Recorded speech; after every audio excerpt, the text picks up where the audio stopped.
Hello, everyone. Good day, good evening to you all. And thank you so much for joining us for our final webinar of our Winter Spring 2022 season.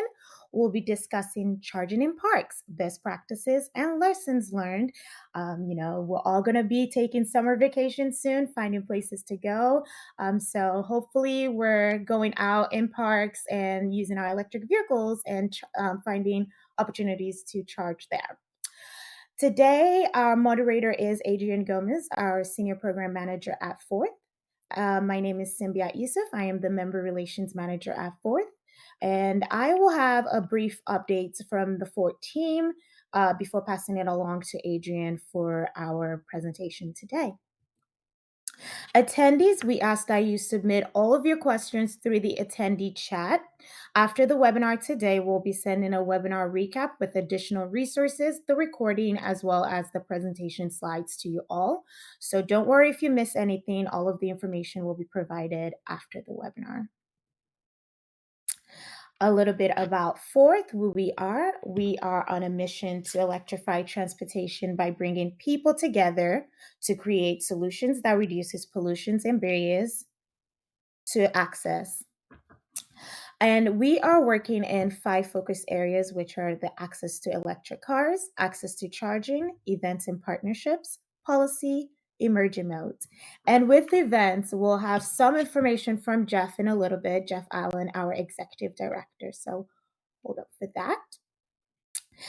And at Fourth, our work and the work we do will not be possible without our members and sponsors. Our sponsors support the webinar program, and our members support our general Fourth overhead. So we want to say thank you to our members. And if you're interested in membership or more information about membership and how you can support our next webinar season, which will be announced soon, please reach out to me, Simbiat Yusuf. My email is at the bottom of the screen, but I will also be the one sending the webinar recap email, so you can get my email and information there.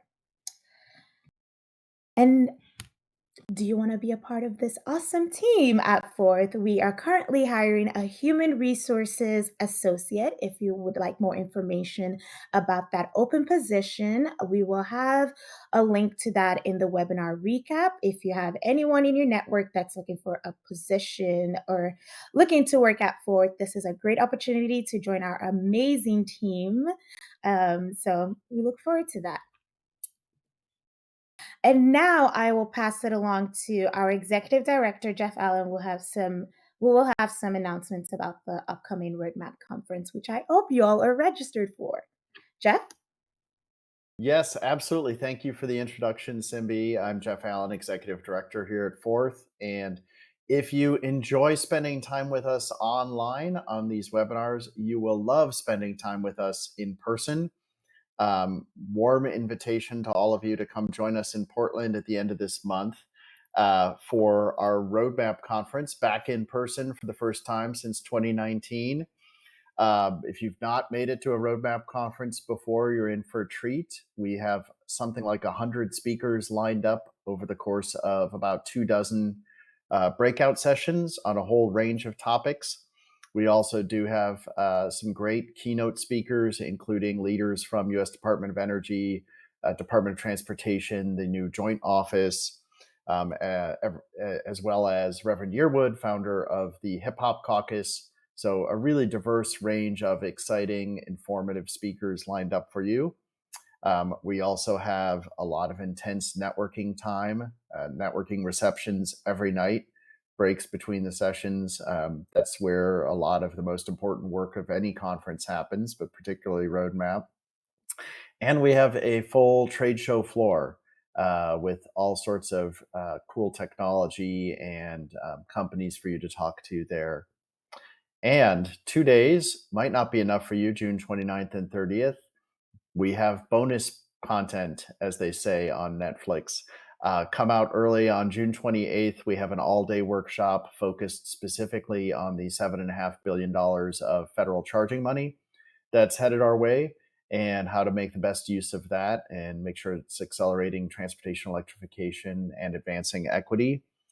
We also have a variety of tours planned on that Tuesday, the 28th. So if you'd rather spend your time um, examining an electric bus while it carries you down to Oregon's wine country, that's a totally legitimate work undertaking, I think. There's also electric bike tours and scooter tours, tours of the Electric Island fast charging installation here at Daimler Trucks. So a whole range of content on Tuesday, the 28th as well. And it is not too late for you to register and join us at Roadmap. It's also not too late for you to exhibit or to sponsor Roadmap. If your company is interested in that, you can reach out to Simbi about that as well, I believe. Right, Simbi? Yes, that is correct. Thank you so much for joining us, Jeff. And with that, we won't keep you longer from our presentation today. And I will now pass it along to our moderator, Adrian. Thank you, Symbiote. There we go. Good morning, everyone, and thank you again for joining us today. Today we're joined by some amazing panelists. First, I'd like to introduce everyone to Conseulo Capshaw. Conseulo is the executive sales manager at Blink Charging, and Conseulo is driven by reducing range anxiety. She takes pride in providing the best information on EV charging solutions. Hi, Consuelo. And then our second panelist is going to be Margaret Taylor. Margaret is the Capital Development Program Manager for Colorado Parks and Wildlife. Margaret has worked for Colorado Parks and Wildlife since 1995, starting as a seasonal employee to her current position as the Capital Development Program Manager. So again, everyone, please welcome our panelists. So to get us started this morning, we have a bit of an icebreaker. And that icebreaker is, what is your favorite park to vacation at and why? And I can go ahead and kick us off with that. I'm in Fresno, California, so I'm right in the middle of California, and I have access to several national parks. So I feel really fortunate. But I would say that, yep, Yosemite's my favorite. Absolutely. I love visiting Yosemite. Again, I feel super fortunate that it's really, really nearby, but also have Sequoia and Kings Canyon nearby as well. Consuelo or Margaret, feel free to chime in and share with us what your favorite national parks are.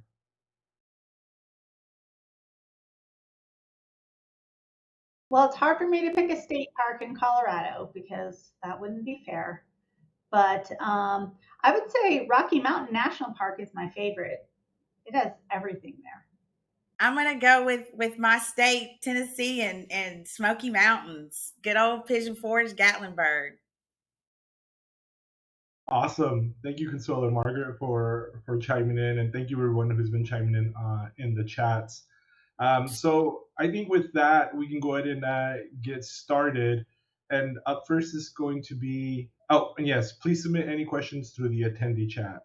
And we will get to those towards the end. So first, we're going to kick it off with Consuelo. Yeah, Consuelo, go ahead and feel free to start. All right.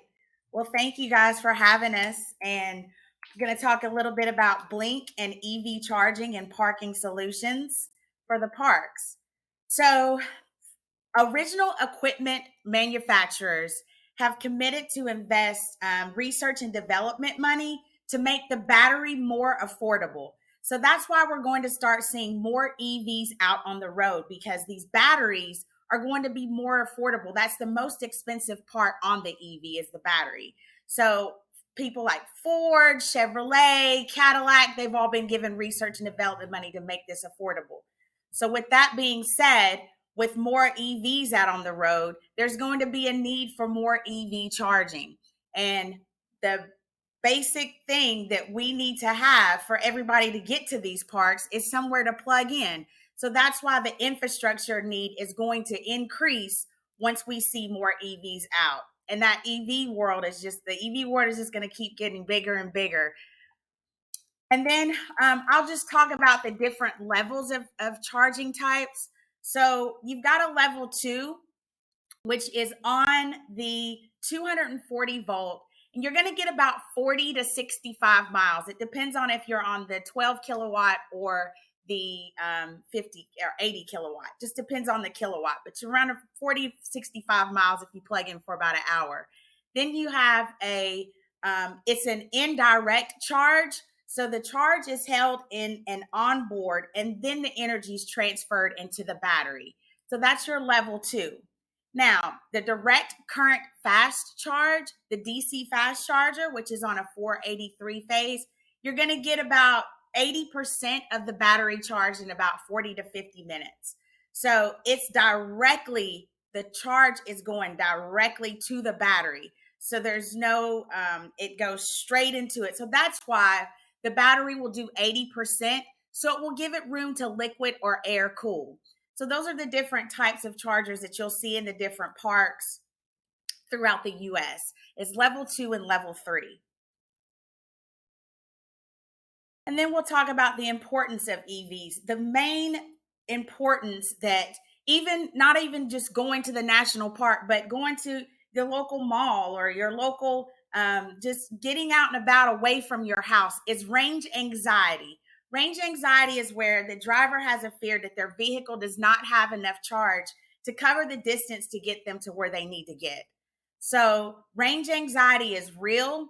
It's something that a lot of EV drivers are hesitant to leave their home area because they're not sure of the charging infrastructure that's going to be available in the different locations that they go to. So having EV chargers are a direct result to preserve the environment. That's another thing that this is going to help with the parks and help our environment.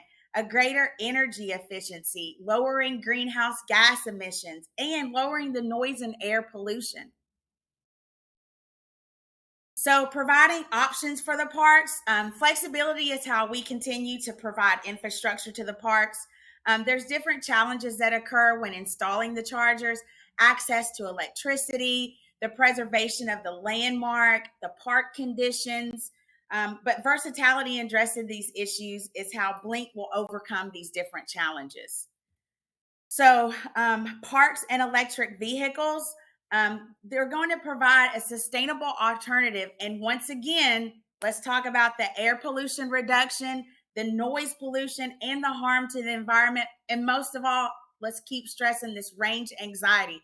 Like I said, it's real, it exists, and it's something that we are all as a whole in the EV industry trying to reduce for any EV driver is this range anxiety. Now, with Blink, we've got different options that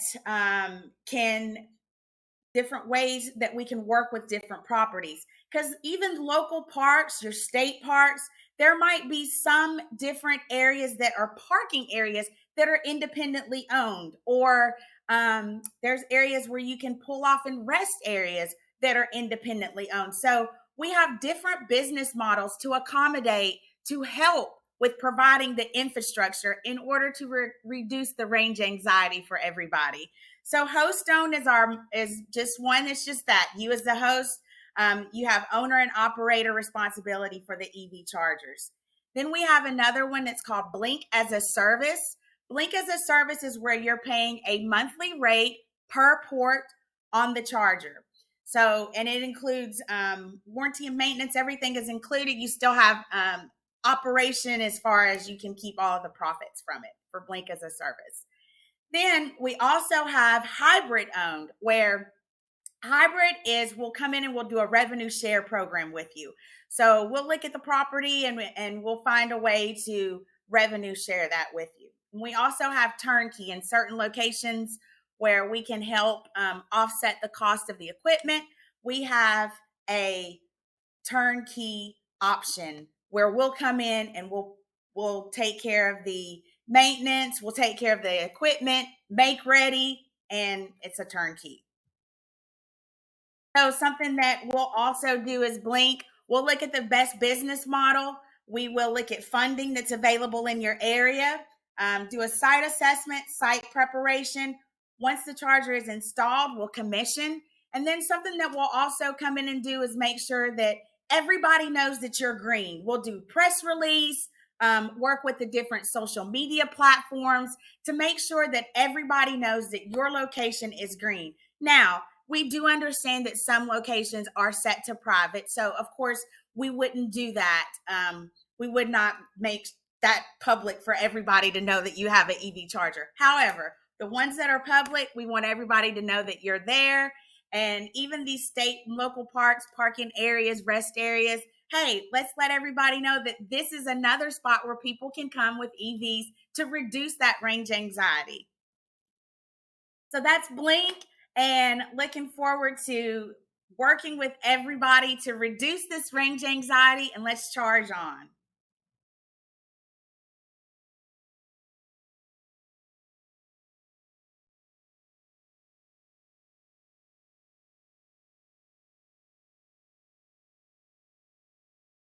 Well, sorry about that. I was having some technical difficulties. Thank you so much, Consuelo. And now we're going to go ahead and pass it on to Margaret Taylor. Thanks so much. Forward my slide real quick. Thanks for having me. Again, my name is Margaret Taylor, and I work for Colorado Parks and Wildlife. And just to give you a little bit of background on Colorado Parks and Wildlife, we manage 43 state parks and the wildlife in the state of Colorado. We also have many offices and service centers located throughout the state. We do about $25 to $50 million worth of projects, capital construction projects per year. And we're just starting to get into EV charging stations. So I would say approximately about 6 years ago, we began a small program to install level 2 chargers at 4 state parks. And it was nothing that was a statewide led program. It was just something that the park managers thought it would be good to do. But I would say about 2 to 3 years ago, a new governor came in and really wanted to put EVs and clean energy higher on his priority list. And especially with EVs, it's our goal to at least help address climate change through using EVs. And I would say right now, especially because of high gas prices, we are seeing an emerging market in EVs, and we will start to see more and more demand for EV chargers and EV charging infrastructure within our facilities that we manage. So we were going to start putting in our EV chargers anyways, but we were approached by Rivian, who is an automaker that makes EV trucks, SUVs, and Amazon type trucks. And they wanted to really create a network of chargers similar to Blink, similar to Tesla, and they wanted to expand where they were putting EV chargers. Really, it's a part of their marketing strategy to put these sorts of things in natural areas because that's really who they are marketing their vehicles to.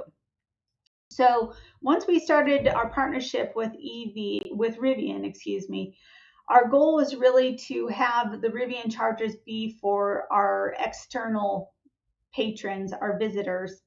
And it's really a great partnership as they're paying for the infrastructure, installation, and the chargers. So really, this is when we began our statewide strategy. On a side note, we also started working on electrification of our state fleet vehicles. And so now we have a similar but separate project to put in infrastructure to charge our fleet vehicles as we get more and more in. And I would say this has been a large undertaking without a lot of guidance, and that really brings me to the challenges section of my presentation, which will take the longest because we have found that there are quite a few challenges. There's a lot of excitement for EVs, but there's a lot that goes into planning for the chargers. The installation part of putting the charging infrastructure in is the easy part, but the background work is the most time consuming. A lot of times we're learning from scratch, and we have to temper expectations because people want the infrastructure to be installed quickly, which in most cases just isn't possible. Another challenge that we had related to this was we didn't have the bandwidth to bring on these new projects. So we had to figure out a way to have a project manager work on this with all of the other things that we are doing. And another challenge would be that the state of Colorado wants to add fleet vehicles into our fleet faster than we can install chargers. And right now we're set to receive about 24 vehicles, but in the next 2 to 3 years, I think we will get about 50 plus more. So we're really trying to figure out the best way to put a charging infrastructure plan in place before those vehicles come. The other thing about EVs is that right now automakers can't make EVs quickly enough to fill demand.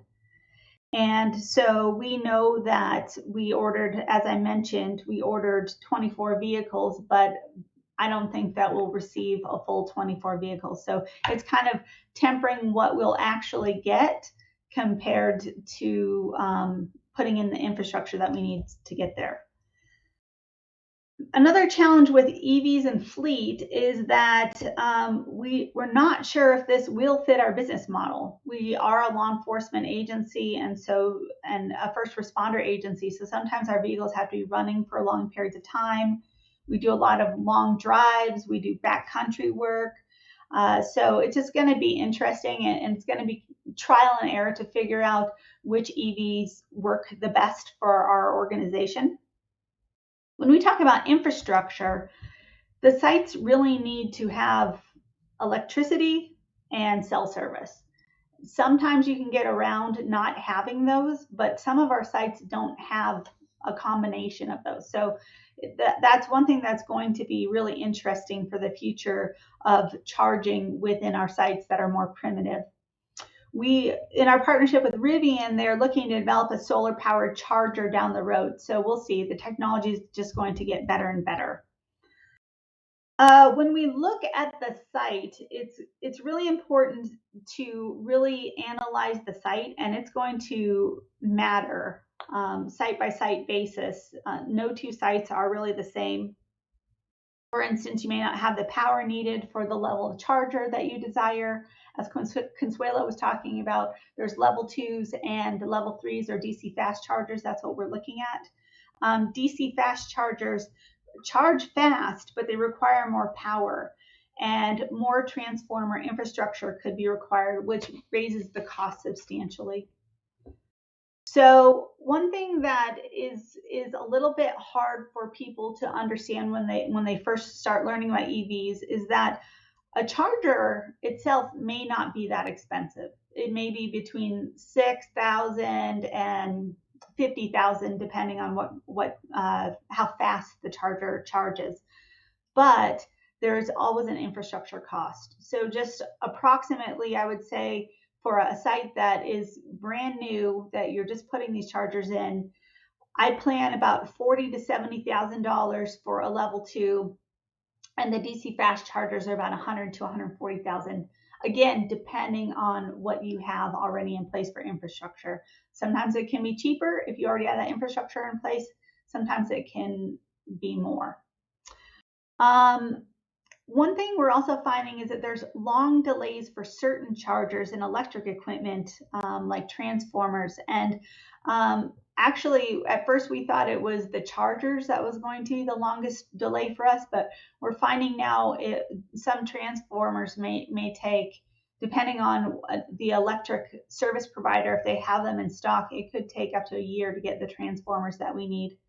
And that's just due to high demand for this sort of thing. And in some cases, lower supply. I feel like with everything to do with construction, COVID also has some part in it. It just supply changes are just really hard with COVID. Another challenge that I thought was interesting that I didn't really anticipate, in Colorado, we don't have EV ADA standards for parking spots. And so when we were working with Rivian, we really had to work through that. For instance, our sites that we initially put in, those 4 that I mentioned earlier, they're just straight chargers. They're not placarded for ADA use. They're not set up for ADA use, which is okay. Legally, it's okay. However, we wanted to set a higher standard for our chargers that were going in for Rivian, so that we can accommodate people that are in wheelchairs, etc. So my grand goal when we first started was to have all of our parking spots be ADA accessible. We don't placard them as such, so they're not only ADA parking, but we wanted them to all be ADA accessible. But that proved to be pretty challenging, especially because we're retrofitting. It's easier if we're building something new, but since we're retrofitting, it's a little bit trickier. So what we had to do is figure out what our standard was, because again, there's not a Colorado standard. And to my knowledge, there's only a Texas and a California standard. There's also a national standard or national guidance. What we decided to do was a Texas standard, so they're standardized throughout our system, which may be interesting. If Colorado does adopt the standard, we may have to go back and retrofit what our spots look like. But again, what was important to us was to have ADA accessible sites. So for instance, wheelchairs could use them. We make sure that the chargers themselves are at a level that someone in a wheelchair could use. And again, that was just really important to us. I'm sure there's other challenges that I'm missing, and maybe some things will come up in the question and answer period. But what I would say for the future for us is that we really need to look at dedicated funding sources to make sure the infrastructure is in place. That's what we're finding. Again, as I mentioned, the cost of these, there's more to the cost of these than just putting in the chargers themselves, and really finding the funding source to cover that. And I think an important thing is to educate decision makers on these infrastructure costs and demands. I mentioned this as well, but we are really looking at how we're going to work towards the future with staffing to make sure that we have staff on full-time staff on staff that really can be experts in this. Again, there's just a lot of trial and error, a lot of learning curve to this. So in the future, the more experts that we have in-house, it's only going to help. I would say that right now, the chargers that we have are not seeing a ton of demand, but I do think that that's going to change. And as Conseulo mentioned, I think this is really important with range anxiety, and that's one of the things that I think we can help with, is having chargers in these spots where you can park and go for a hike and have your vehicle charged when you come back. That's just really important. So thinking of where to put these and to try to get them to as many locations as possible is something that we're definitely thinking about, and something that the state of Colorado is definitely thinking about as well. I think that in the natural resource field, it's really important for us to be a leader and early adopter of this technology, as people really expect that of us. So it's important for us to be role models. And I guess to conclude my talk, I would just say that in my 20+ career, I've seen quite a few alternative fuel campaigns, at least 4 that I can think of. But I really do think that EVs have the best chance of being something that we continue into the future. I don't know if anybody has driven EV. They're pretty fun to drive.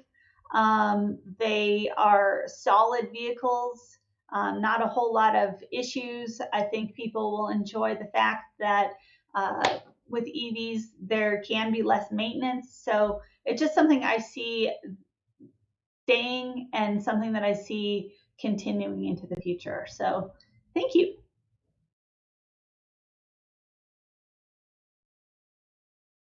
Thank you so much, Margaret. And thank you everyone for the great questions. I think now we can go ahead and start answering them. So we actually have,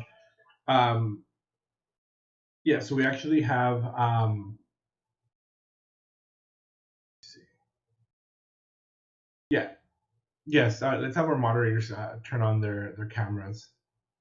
Margaret, thank you so much. Yeah, so now we're going to get to the question or the Q&A portion of the webinar, and we have quite a bit of questions.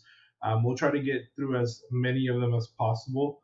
But yeah, let's go ahead and get started. So this one's for these next couple of questions are for Consuelo. So the first one is, can you describe more of what operation for an agency / park entails? So basically, purchasing through a park or you would go through, we're a member of Sourcewell. So in the event that you need to, if you don't put out an RFP for your project, we can work with you on a one-by-one basis through our contract with Sourcewell. Sourcewell allows us to work with government entities. Awesome. Thank you so much, Consuelo. And another question that I have here for you is, can you talk about the costs and anticipated life cycles of the chargers? Oh, the life cycle of a charger is about 10 years. About that's the average, not just with Blink. So you can count on any level 2, level 3 charger for an average life cycle of about 10 years. And then what was the second part of the question, Adrian? Yeah, can you talk about the costs? Sure. Yeah. So we have a couple of different options for level 2. Level 2, I have a 12 kilowatt 50 amp, which a dual station is around 3,700. And then I have a 19.2 80 amp, which a dual station is around 7,700. And then once you step up to level 3, my level 3 start out at 30 kilowatts. That's all the way down from 30 kilowatts, and I go all the way up to 360 kilowatts. So you're looking at anywhere from, say, 15,000 all the way up to about 100,000. Awesome, Consuelo. Thank you so much. I got one more. I got a couple more, but I'm gonna shoot this one your way. What's the strategy to overcome connectivity challenges in remote parts? And there's a couple of follow-ups to that, so Sure. I'll send them your So way. connectivity in remote locations, sometimes the chargers, even in locations that are enclosed, such as parking garages, remote areas, you can install a repeater. So a lot of the same thing as a cell phone repeater. The inside of a charger is basically just a modem. So that repeater will allow it to be able to grab the microwave signal and project a network for the charger. And who's setting the pricing for this? Pricing for the network is just a set rate that we have for our standard for our chargers. The network includes the ability to have the chargers be able to take money or even look at your sustainability and monitoring of the chargers. As far as the repeater and different to connect the charger to make it have a better signal, that's an indirect cost. So that would just be whoever you chose to go with that repeater. You can find them on Amazon, eBay. We don't have a specific one, but that would be with your local electrician as to whatever one he would choose on that. Thank you, Consuelo. And then one of the questions is, do you have existing locations that you can share? So I think if you have resources, that would be great. For you to share where some of these remote, remote like charging stations are at. Sure. You can always go to www.blinkcharging.com and click on locations and type in your desired address, and you will pop up. So that's the best resource I can use for anybody that's looking for a charger. Blinkcharging.com. You can always go on there and look for us. Thank you, Consuelo. I got a couple more questions for you, but I'm gonna hop over and send some questions over to Margaret. Sure. Margaret, Will you incorporate Starlink internet service to help with remote sites?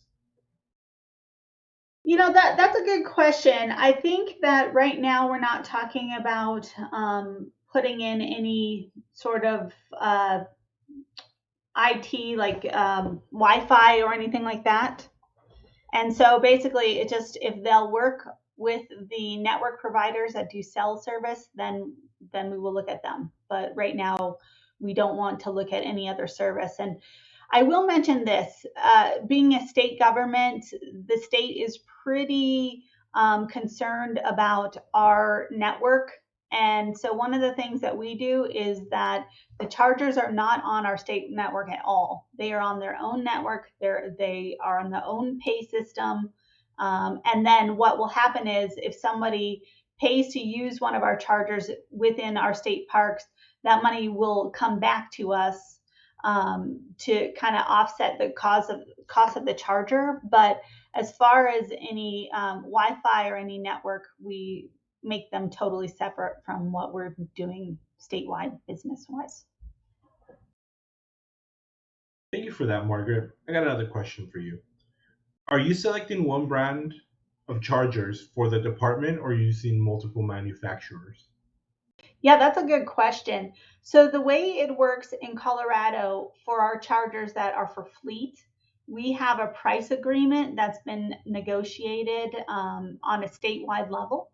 And so there's a couple different companies that we can go with, but there is one company, it seems like the state of Colorado is trying to unify all of our chargers on state land. So we are going with one company.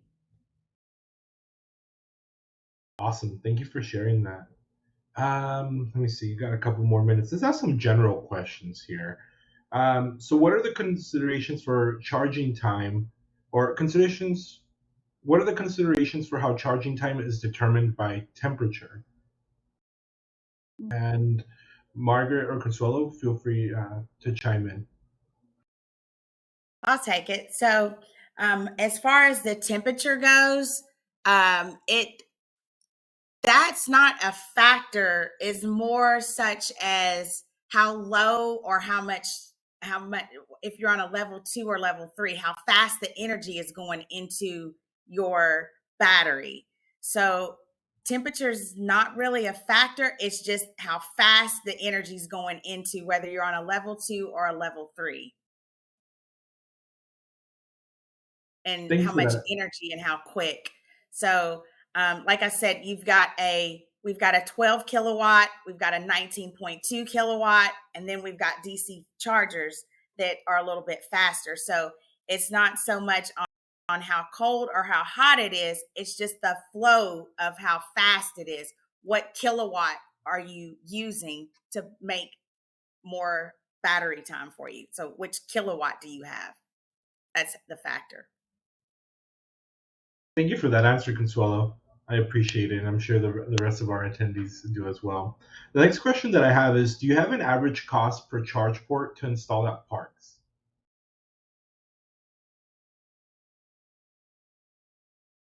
I would take say that one? that, Go yeah.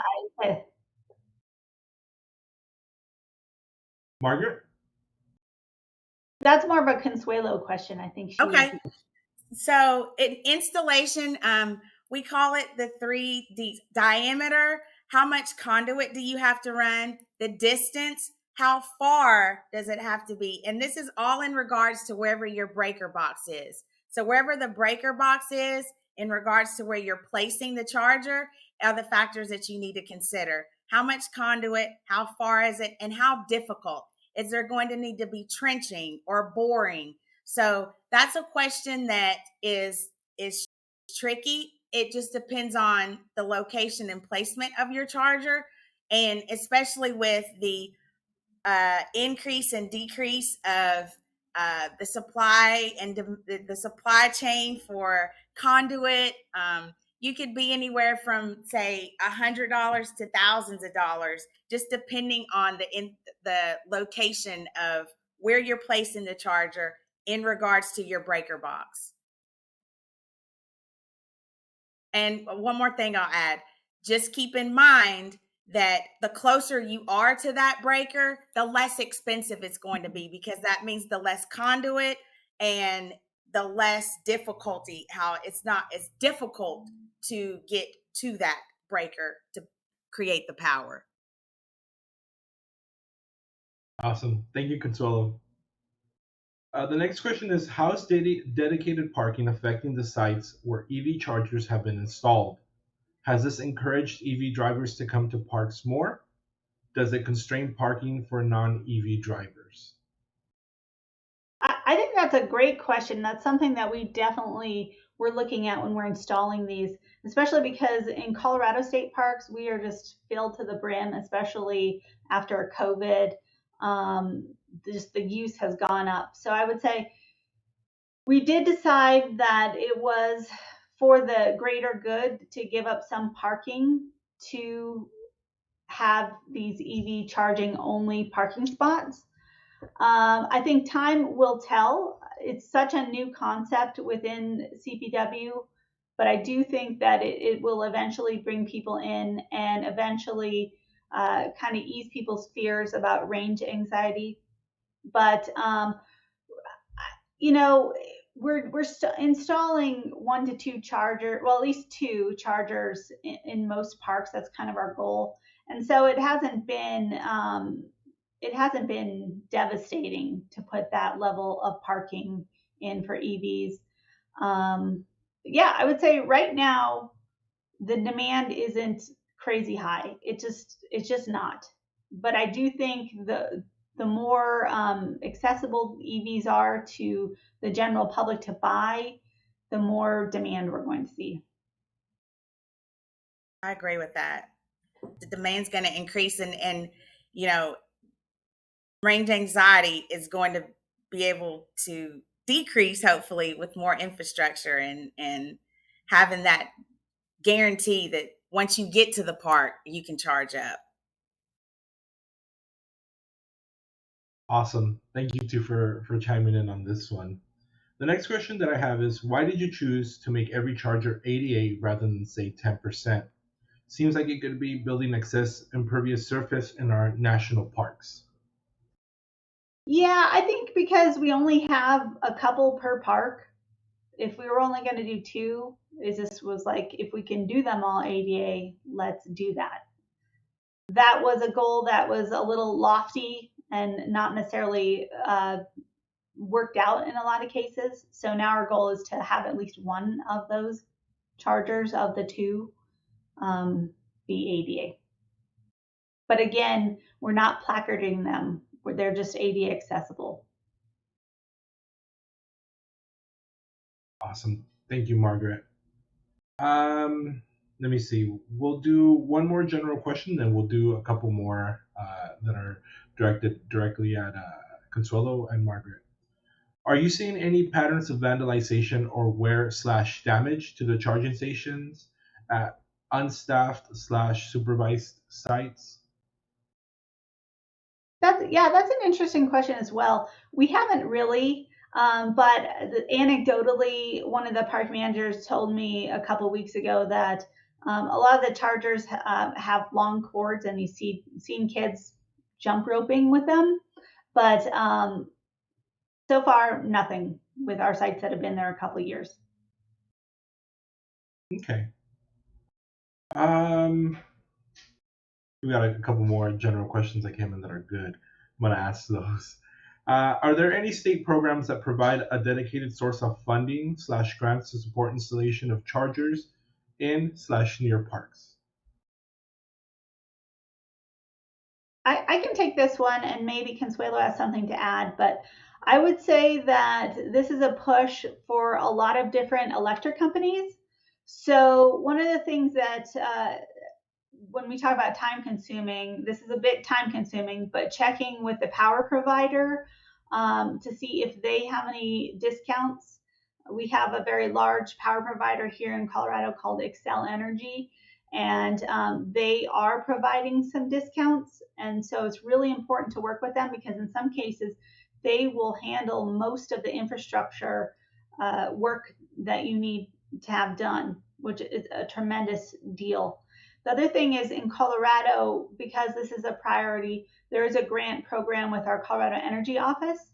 And so they will cover the costs of a lot of the charging needs as well. So there's definitely programs out there and definitely pushes from a lot of different types of entities to put more charging infrastructure in.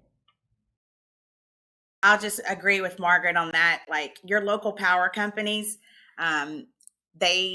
most of them have incentives for EV charging, along with there's some state programs, and then on a federal level, there's 30% up to 30,000 back for anything that it costs for make ready. That's of course you want to talk with your tax consultant on that, but that's IRS Form 8911. Awesome. Thank you. Is there a parks carve out in the newly announced federal funding for EV charging infrastructure? Well, on the Fast 50, it's called the Fast 50, where every 50 miles off of any exit, they would like to have a DC fast charger. And this is part of the infrastructure money that is going to be disseminated for DC fast charging. So, of course, some of these locations that are off of an exit every 50 miles might be a state park or a local rest area or a parking area. But that is a program that is going currently now that was initiated from the infrastructure bill is the Fast 50 corridor. So every 50 miles, a DC fast charger throughout the whole U.S.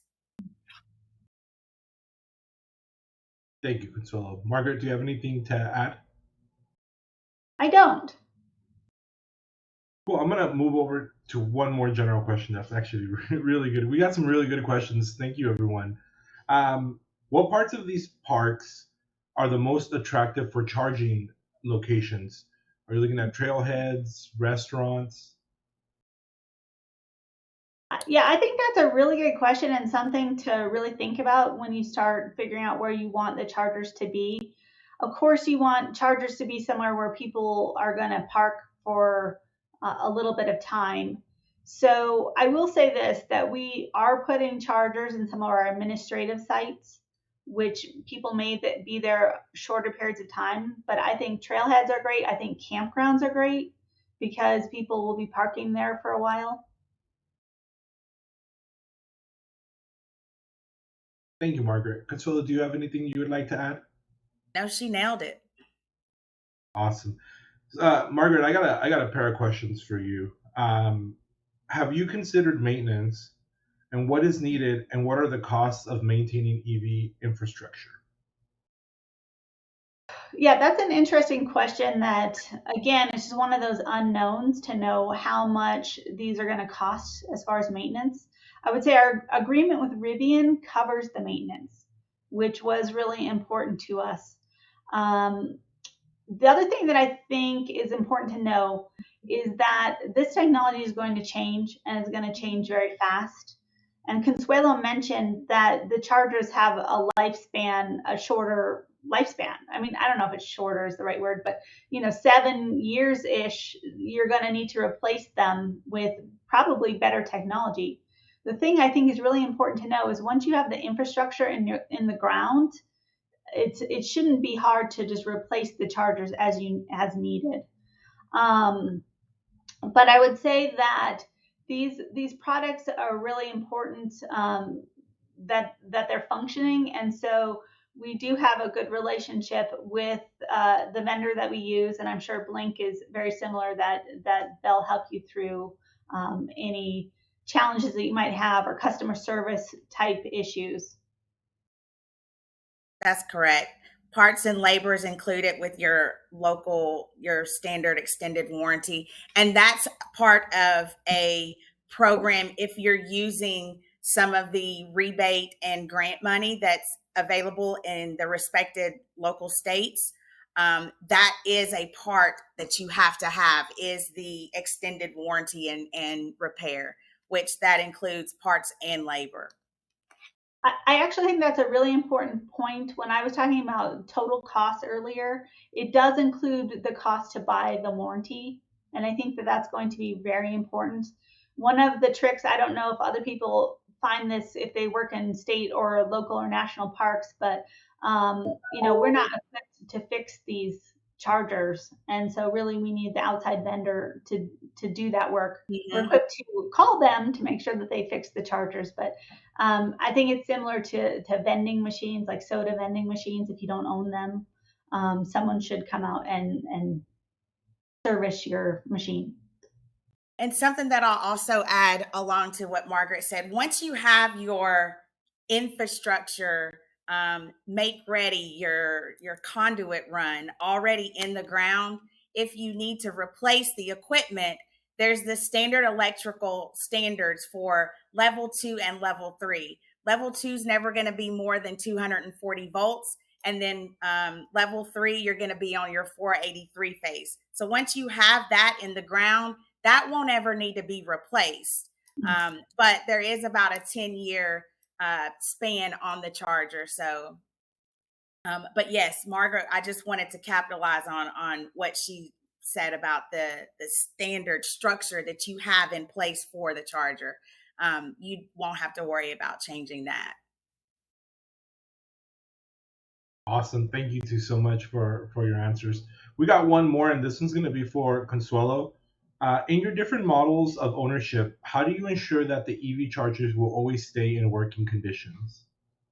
So just with our extended warranty, as long as on the host model, if you take full advantage of it, on the host stone, as long as you get extended warranty and replacement, we'll know that your charger is offline probably before you do. So we'll give you a call and say, hey, your charger's offline. We're going to send somebody out to swap it out.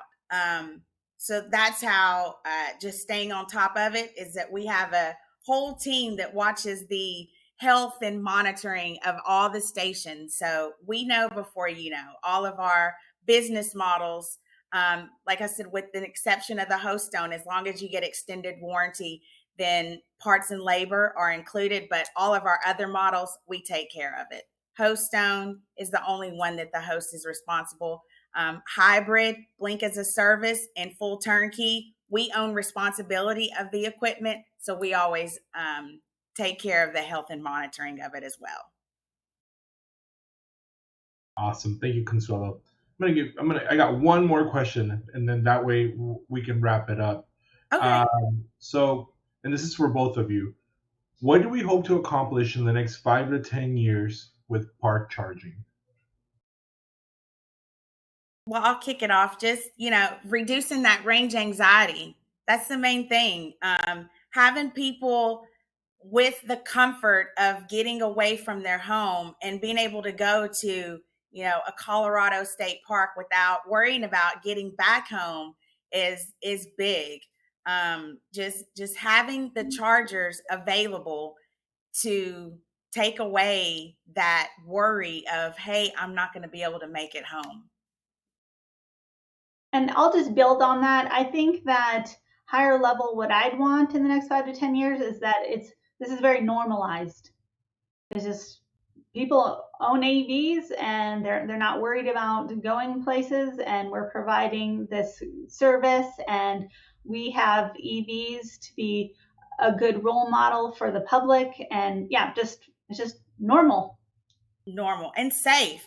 You don't worry about pulling up at a gas station and it not being well lit, or there not being, somewhere to walk in and grab a bottled water or something like that, or pull up at the park and be able to see the nice scenery. You don't think about little stuff like, oh, is it well lit? As a woman traveling at night, I want to, if the park gets a little dark, I want to make sure there's light. So make it normal. Let's just make it normal. Reduce the range anxiety and make it normal. Awesome. Thank you so much, you two, and to our attendees. Thank you for the thoughtful questions.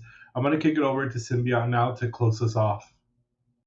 Thank you all. Make it normal is the slogan. Thank you all so much for joining us as we wrap up this season. Thank you, Consuelo. Thank you, Margaret. And thank you, Adrian, for moderating the conversation.